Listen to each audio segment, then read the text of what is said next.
Soberano Deus, eterno Pai, te agradecemos, Senhor, pelo teu cuidado sobre as nossas vidas, porque mais uma vez tu nos trouxe até aqui.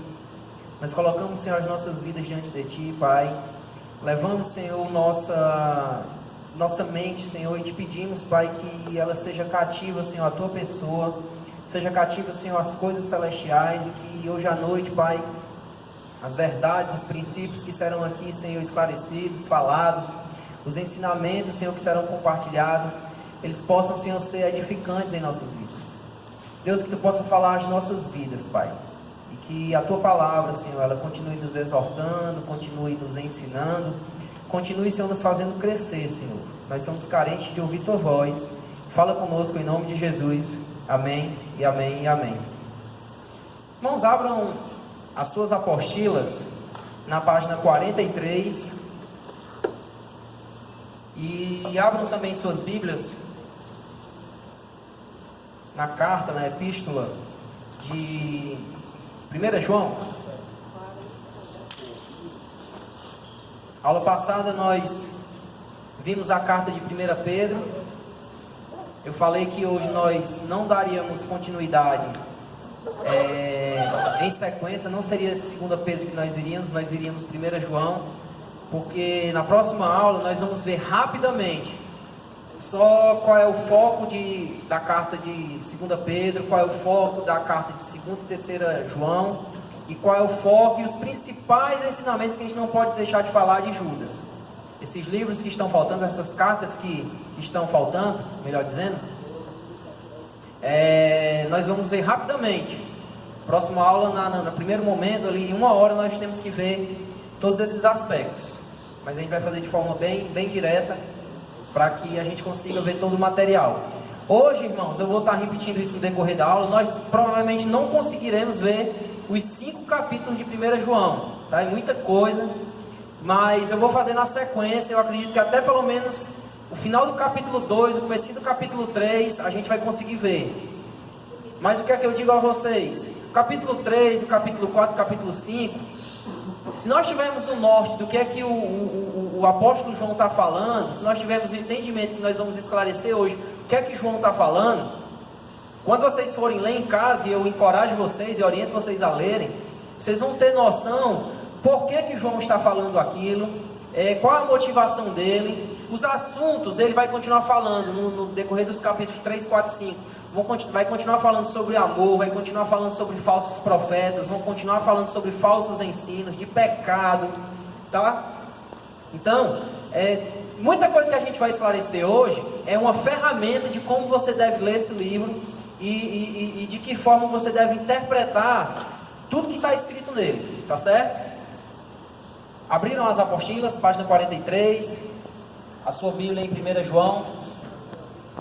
Nós vamos começar falando, pessoal, de um conteúdo mais teórico do que daqui a pouco nós vamos falar da forma expositiva do texto. Então existem algumas informações que antes de nós irmos para o texto diretamente, é necessário que a gente esclareça, tá certo? Vamos ver aqui na página 43 o que é que tem as informações iniciais. Primeiro, a autoria das cartas de 1, 2 e 3 João, certo? Página 43 diz o seguinte: o autor foi João, o apóstolo. Mesmo que seu nome não apareça nas cartas, sabemos disso pela tradição da igreja e por semelhança das cartas com o evangelho. Por exemplo, eu vou ler aqui o primeiro versículo de 1 João 1:1, só para a gente ter ideia do que é que o autor da apostila está falando. Ó. Como é que começa? O que era desde o princípio, o que vimos com os nossos olhos e o que temos contemplado. O primeiro versículo ele começa inicialmente assim. Olha a diferença de, por exemplo, 1 Pedro. Pedro ele começa assim: Pedro, apóstolo de Jesus Cristo aos estrangeiros. Pedro ele diz quem é, ele se identifica como escritor e ele faz uma referência direta para quem ele está escrevendo, tá certo? João ele já começa diferente. Ele já começa de fato abordando o assunto que ele quer, que ele vai tratar na epístola. Ele não se identifica.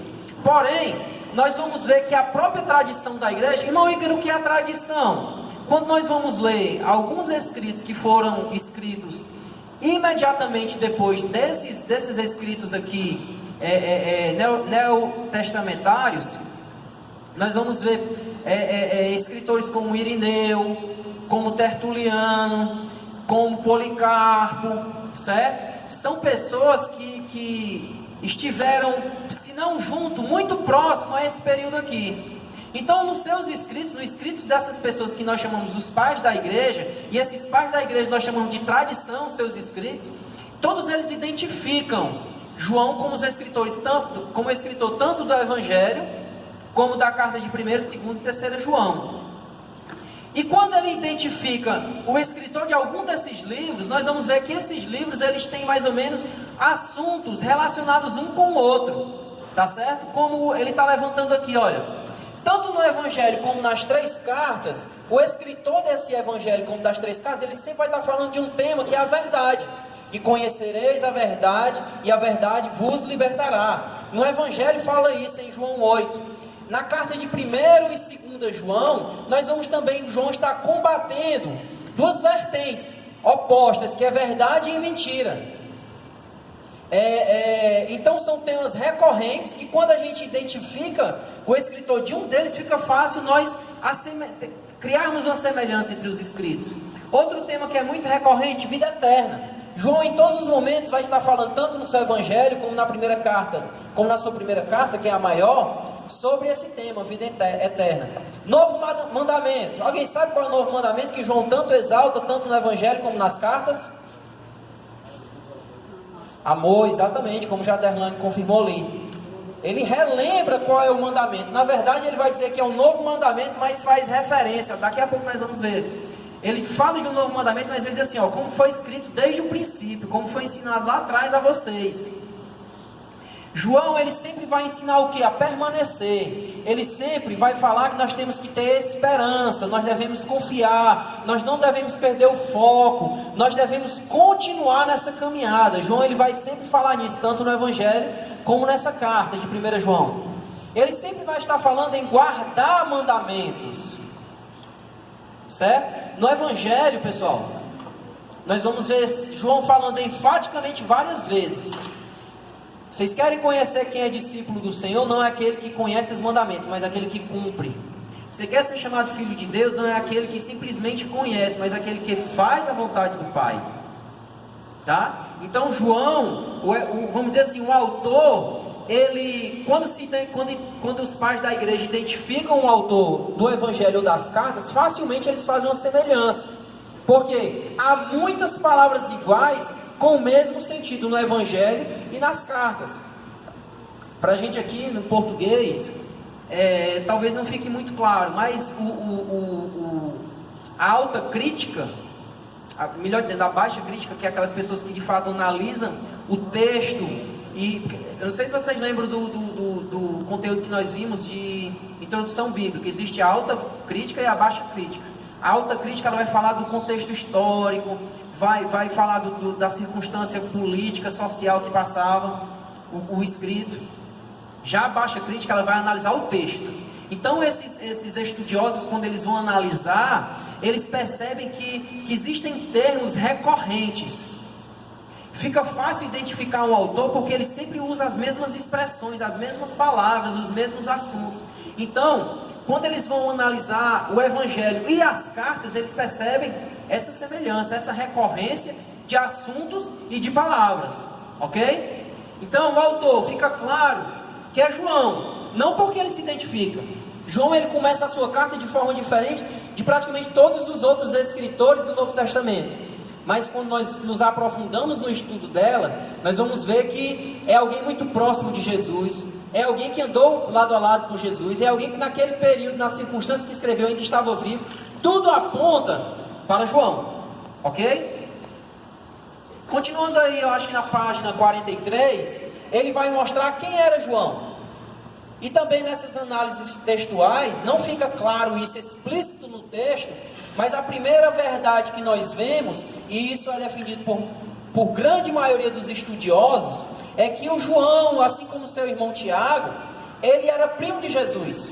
Nós vemos isso em Marcos 1,17, em João 19, 25 e em Mateus 27, 56. Principalmente nesses dois últimos textos aqui, que é o da crucificação, tanto João como Mateus, quando está escrevendo seu evangelho, ele relaciona ali algumas Marias que estão ao pé da cruz. E quando começa a fazer, tinha Maria, sua mãe, Maria Madalena e uma outra Maria, que era pai e identifica os seus filhos, mãe e identifica os seus filhos. Então provavelmente essa outra Maria aqui, a Salomé, ela era a irmã de Maria, mãe de Jesus, e os seus filhos eram João e Tiago, tá certo? Provavelmente quase que é consenso, não pode se bater o martelo, porque nada que não está afirmando categoricamente não dá para bater o martelo, mas é quase que consenso entre os estudiosos que esses dois discípulos aqui, incluindo João, eram primos de Jesus. Qual era a posição da sua família? Qual era a sua atividade? Fica claro nos escritos dos evangelhos que eles eram pescadores e que eles tinham uma certa estrutura de trabalho. Tanto é que vai dizer em um dos textos que estava lá ele, o seu pai e seus funcionários, os empregados dele. Então João era pescador e provavelmente era uma empresa de pequeno porte, em que tinha inclusive funcionários. Qual era o temperamento de João? Inicialmente a gente precisa dizer que ele era impulsivo. Vocês lembram um texto que a gente pode confirmar isso? Essa impulsividade deles?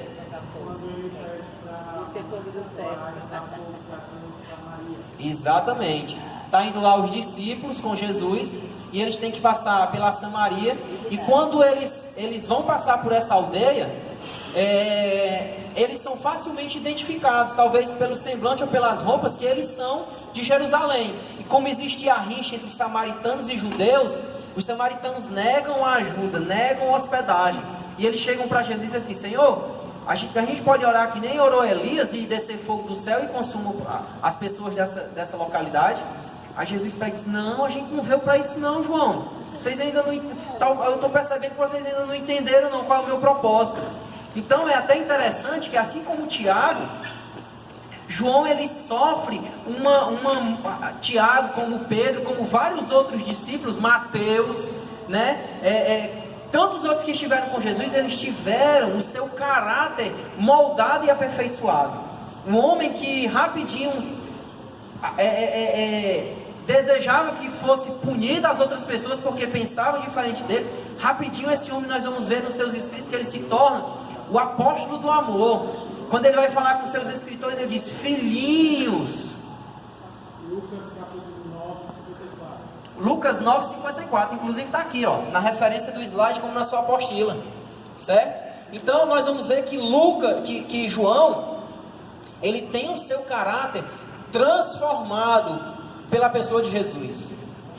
Nós vamos ver que da impulsividade que ele tinha, ele vai se transformar naquele homem calmo. No escrito de 2ª e 3ª João, ele vai ser chamado de ancião.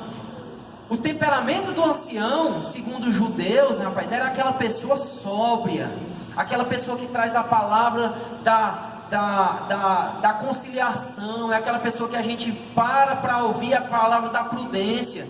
Aqui nós vemos a transformação. Daqui a pouco nós vamos ver, e a minha oração e a sua tem que ser: Senhor, eu preciso me relacionar contigo a ponto de eu ter meu caráter transformado. Porque pode não parecer, pessoal, mas eu sou tão impulsivo também. Mas meu pavio, eu acho que nem pavio eu tenho, porque explode ligeiro. É verdade, é verdade. O Edilberto ontem ministrando, quem é que congrega aqui? A maioria, né? Mas quem é que congrega aqui? Não sei se vocês escutaram na hora que o Edilberto estava ministrando, que ele disse assim: olha, ministrar louvor aqui, louvar o Senhor aqui é muito confortável. E de fato é muito confortável estar aqui no meio dos irmãos, principalmente nessa posição aqui, porque ninguém aqui vai pisar no meu calo, porque pode levar um 0, pode reprovar. É muito fácil. Mas lá no mundo, pessoal, nós temos os nossos calos feridos, cutucados, sabe? Lá no mundo, não vou dizer nem lá no mundo não, lá no meio da nossa família, com minha esposa, com seu marido, minha irmã, a gente tem diariamente, eu não sei até se talvez até de hora em hora, a gente tem a nossa paciência, o nosso caráter, o nosso temperamento provado. Então, assim como João, assim como Mateus, assim como Pedro, nós temos que orar para nós termos nosso caráter aperfeiçoado à imagem de Cristo. João também era um homem de confiança. Ele era conhecido como o que? O discípulo que é de Jesus? Amado. João era aquele que reclinava a cabeça no peito do mestre. João era um daqueles que quando Cristo subia para o monte para orar, naquele momento que ele queria um pouco mais de privacidade, João estava no meio. João era aquele, pessoal, amigo de todas as horas. Na hora que começou lá no Getsemane, o momento da crucificação, se espalhou todo mundo. Pedro, que era aquele cara que disse: não, Senhor, se te levarem eu vou morrer contigo. Correu. Tinha um jovem enrolado num lençol que muitos dizem que é Marcos, provavelmente seja, correu também.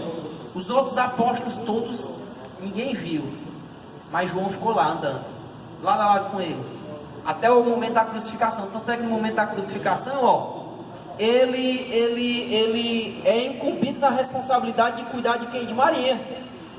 Então ele era o homem de confiança do mestre, tá certo? A ocasião desses escritos, pessoal, em outras aulas eu já falei aqui, mas na sua página 44 aí vai confirmar. Olha, João ele escreveu tanto o evangelho como as cartas, as suas epístolas, entre o ano 90 e 95. Alguns dizem que até um pouquinho antes, 85, 95, dentro dessa década aí, entre 85 e 95. A nossa apostila vai trazer aqui 90 e 95, que também é muito aceito pelos estudiosos. Jerusalém, nesse período aqui, ela já tinha sido invadida em 70 pelo general Tito, tá certo? Os cristãos, foi um momento em que os cristãos dispersaram, tá certo?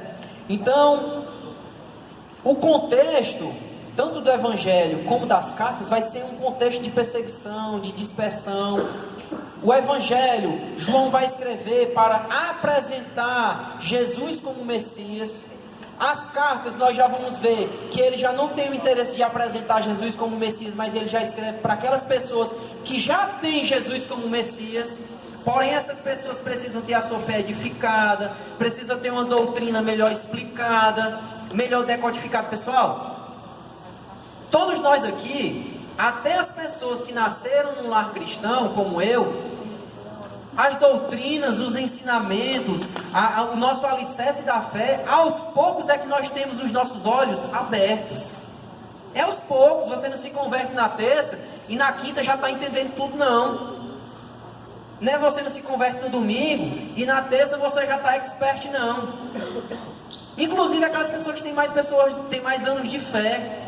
Essas pessoas aqui, que João está escrevendo, elas tinham aqui no máximo, estourando, 60 anos de cristianismo. Cristo morreu em 33. Aqui é 90, 95. 60 anos no máximo. Ainda tem um porém. Hoje para nós é mais fácil, porque a gente abre a Bíblia, abre uma revistinha como essa, um livro de teologia, e diz: olha, vamos estudar hoje sobre a doutrina da justificação. Para a gente já está tudo sistematizado. A obra da salvação, como o Ivan está dizendo ali, já está tudo mastigado. Para esse povo aqui não. Muitos oriundos do judaísmo, para eles o que estava acontecendo era um aperfeiçoamento do judaísmo. O que estava acontecendo era uma confirmação de tudo que o judaísmo ensinava, que de fato era. Mas para muitos era uma seita aquilo dali, era algo que estava sendo tirado de uma religião, era algo mais aperfeiçoado. Então, para essas pessoas aqui, João escreve para doutrinar e vamos dizer assim, cortar as arestas. Porque nós vamos ver essa epístola de 1 João. João, diferente de Pedro, ele não tem muita preocupação em consolar ninguém. João aqui, ele quer de fato eliminar falsos mestres. Nós vamos ver isso. Falsas doutrinas, que é quase que 100% dos versículos que tem aqui. Procurem ler com a ótica de que assim, rapaz, João quer ensinar algo e corrigir alguma imperfeição de doutrinário que estava acontecendo. Se você ler dessa forma, fica tão clara essa epístola de João. Então, até a primeira dica, vai ler 1 João. João está combatendo um mal chamado gnosticismo. João está combatendo falsos mestres. João está querendo aperfeiçoar e retirar mentiras que foram colocadas dentro do Evangelho. Não é nem aperfeiçoar, é tirar de fato. Falsos ensinamentos que estava sendo falado a respeito de pecado, a respeito da pessoa de Cristo. João pega e diz assim: opa, não é assim. Não levem isso em consideração. Tá certo? Então João ele escreve nesse ano de 90, 95, um pouco depois, 20, 25 anos no máximo, da queda de Jerusalém, da destruição do templo, e o momento que os cristãos se dispersaram devido à perseguição. O destino da carta. A primeira epístola de João era uma carta circular, por isso é chamada também de universal. Não esqueçam disso, isso é uma questão que provavelmente vai estar em prova. Vocês precisam ter isso em mente. Rapaz, você está estudando o que lá no seminário? Eu estou estudando epístolas gerais. Mas por que esse nome, epístola geral? Não, porque é uma epístola que foi enviada para várias... não foi enviada especificamente para nenhuma igreja, foi enviada para várias igrejas de uma região. Era uma carta circular, era uma carta católica. Católica significa universal. Então, essa primeira epístola aqui de João era uma carta circular, dirigida a várias igrejas na Ásia, para confirmar o compromisso dos crentes com Jesus, tá certo? Nós vamos ver que a segunda e a terceira carta, João, ele identifica quem são os seus leitores, tá certo? A segunda carta, ele vai dizer, olha, do ancião, como eu falei, a senhora eleita e os seus filhos. Muitos entendem essa senhora eleita como a igreja do Senhor. É o consenso maior que há, tá? Então aqui, se a gente interpretar de forma geral, João ele identifica, mas não identifica, porque ele diz que é uma senhora, mas essa senhora é a igreja e os seus eleitos, os seus filhos, ok? A terceira carta, de fato, é para uma pessoa, um discípulo chamado Gaio, que era líder de uma das igrejas. Por mais que seja para Gaio, os ensinamentos que existem nela, eles são universais, não se limita à pessoa de Gaio. É igual quando Paulo está escrevendo a Tito e a Timóteo. Ele escreve para uma pessoa, uma personalidade. Mas nós vamos ver que quando ele fala assim: olha, Timóteo, quando você for eleger presbíteros e diáconos, você tem esses critérios. Não são critérios que só serviam para aquele tempo. Serve para mim também. Serve para você.